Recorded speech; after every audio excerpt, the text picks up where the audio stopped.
फजर के बाद से इनकी रूटीन स्टार्ट हो जाती है और तकरीबन मगरिब के बाद तक।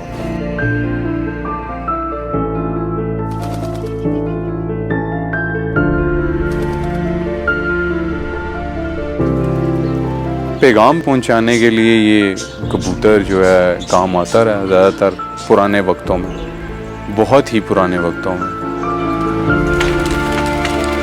शौक़ तो काफ़ी सारे हैं, लेकिन उनमें से एक शौक़ है कबूतरबाजी है। मैं इन कबूतरों को तकरीबन बचपन से देख रहा हूँ। मेरे वालिद साहब ने बचपन से देखे हैं और मेरे दादा ये रखते हैं, तो हमारी फैमिली में हमें कोई मना करने वाला ऐसा एलिमेंट मुझे नज़र नहीं है।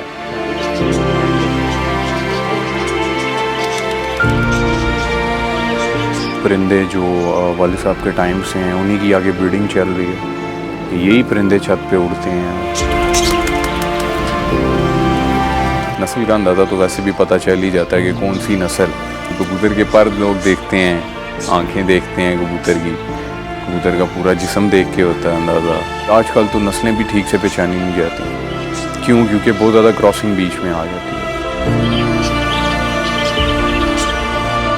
जिसका कोई काम नहीं है उसका यही काम, तो वो फिर यही कर रहा है। अगर वो ये कर रहा है तो फिर जाहिर है उसको बुरा समझा जाता है।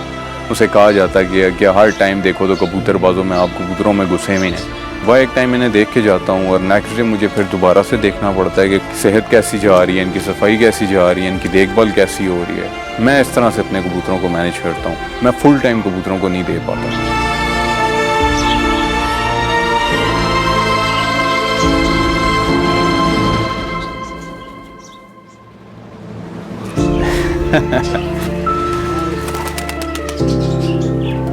दिल लगी कुछ ज्यादा है परिंदों से, बस इसीलिए रखे हुए हैं।